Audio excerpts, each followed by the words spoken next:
हरितपुर नाम का वो छोटा सा गांव हिमालय की तलहटी में बसा था, जहां सुबह की पहली किरणें पेड़ों की पत्तियों से छनकर जमीन पर सोने जैसी चमक बिखेरती।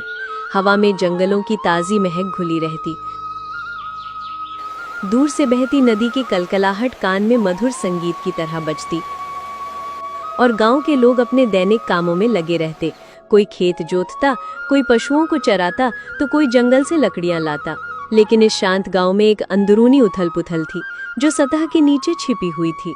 रामू 35 साल का मजबूत कद काठी वाला लकड़हारा गांव का एक ऐसा शख्स था जिसकी जिंदगी मेहनत और लालच के बीच झूलती रहती।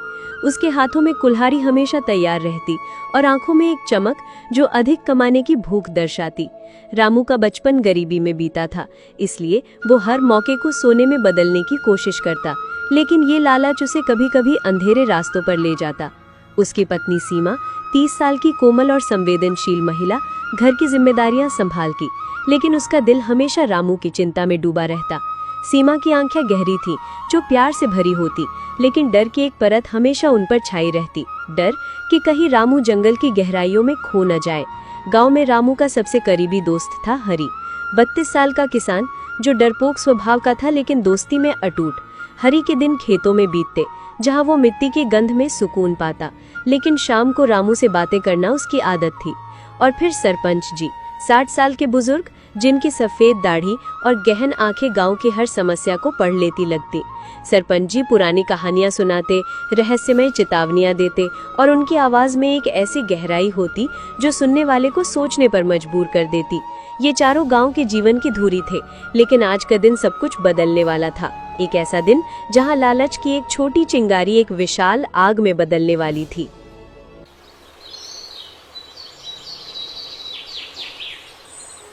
सुबह का समय था। सूरज की किरणें रामू की झोंपड़ी की छप्पर से झांक रही थी।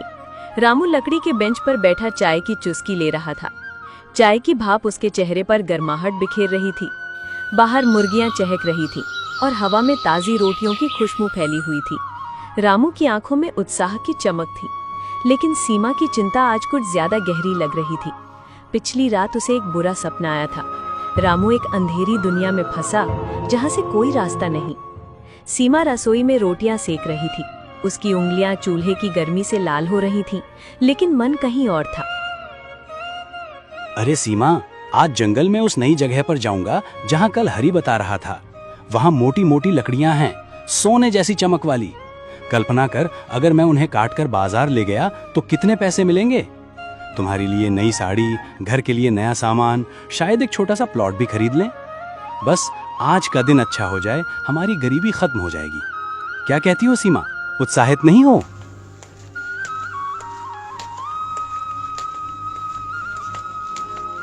रामू, तुम हर रोज ऐसी बातें करते हो, लेकिन मेरे दिल को चैन नहीं मिलता। जंगल कितना खतरनाक है तुम जानते हो ना। कल रात सपने में मैंने देखा तुम एक अंधेरी मायावी दुनिया में फंसे हो, जहाँ हर तरफ धोखा और डर। मैं चिल्लाती रही लेकिन तुम नहीं लौटे। सरपंजू कहते हैं कि जंगल की गहराई में कुछ ऐसी शक्तियां हैं जो लालची को खींच लेती हैं। कृपया मत जाओ रामू, मैं तुम्हारी चिंता में रात नहीं सो पाती। दिल ऐसे धड़कता है जैसे कोई अनहोनी होने वाली हो। अगर कुछ हो गया तो मैं क्या करूंगी?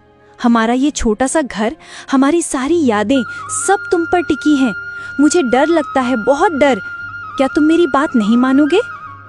सीमा की आवाज में गहरा प्यार और डर का मिश्रण था, जैसे कोई तूफान आने से पहले की शांति। उसकी आंखों से आंसू टपक रहे थे जो रामू के दिल को छू गए, लेकिन लालच की आग अभी बुझी नहीं थी। रामू ने उसका हाथ झटका, लेकिन उसके मन में एक छोटा सा संदेह पैदा हो गया। क्या सीमा का सपना कोई संकेत है? वो कुल्हाड़ी उठाकर बाहर निकल गया। उसके कदमों की धमक जमीन पर गूंज रही थी। गांव के पगडंडी वाले रास्ते पर हरी मिला, जो अपने खेत से लौट रहा था। हरी के हाथों में मिट्टी लगी हुई थी, चेहरे पर पसीने की बूंदें चमक रही थी और वो मुस्कुरा रहा था, लेकिन उसकी आंखों में एक छिपा डर था। हरी ने रामू को देखकर रोक लिया, क्योंकि उसे सरपंच जी की कहानियां याद आ रही थी, कहानियां जो रातों को डराती। क्या रामू भाई, आज फिर वही जंगल की राह? देख, सूरज कितना तेज चमक रहा है, लेकिन मुझे लगता है आज कुछ गड़बड़ है। मैं कहता हूँ मेरे साथ आ, खेत में हाथ बटा। कल शाम सरपंच जी बता रहे थे कि जंगल में एक पुराना वृक्ष है जो लोगों को गायब कर देता है। सुना है वहां भूत प्रेत घूमते हैं और जो जाता है वो लौटता नहीं। कभी कभी उनकी चीखें हवा में गूंजती हैं। तू मजबूत है लेकिन मैं डरता हूं तेरे लिए भाई। अगर कुछ हुआ तो सीमा भाभी का क्या होगा? मैं तो रात सो नहीं पाया, सोचता रहा कि तू जाएगा तो मैं भी साथ चलूं, लेकिन डर लगता है। चल आज छोड़ दे, कल देखेंगे। अरे हरी, तू तो हमेशा डरता रहता है, जैसे कोई बच्चा जो अंधेरे से डरता हो। मैं रोज जाता हूँ, कभी कुछ हुआ? सरपंच जी की कहानियां बस डराने के लिए हैं, ताकि लोग जंगल ना जाएं। आज अगर अच्छी लकड़ियां मिली तो तुझे भी हिस्सा दूंगा, तेरे खेत के लिए नई हल। शाम को मिलते हैं, तेरी बीवी के लिए कुछ लकड़ियां ले जाना। और हाँ, अगर कुछ हुआ तो तू मुझे ढूंढने आना डरपोक। हरी ने सिर हिलाया, लेकिन उसके चेहरे पर चिंता की गहरी रेखाएं उभर आई। वो मन ही मन प्रार्थना करने लगा, जैसे कोई अनहोनी का अंदेशा हो। रामू आगे बढ़ गया, उसके कदमों से धूल उड़ रही थी। गांव के बीचों बीच चबूतरा था, जहां सरपंच जी बैठे थे। सरपंच जी एक पुरानी पीली पड़ी किताब पढ़ रहे थे। किताब के पन्नों से समय की धूल झड़ रही थी। उनकी आंखें गहरी सोच में डूबी हुई, जैसे वे भविष्य पढ़ रहे हों। रामू को देखकर उन्होंने किताब बंद की और उसे बुलाया। सरपंच जी की आवाज में आज एक अतिरिक्त गंभीरता थी, जैसे वो जानते हों कि क्या होने वाला है। एक ऐसा रहस्य जो गांव की पुरानी कहानियों से जुड़ा था।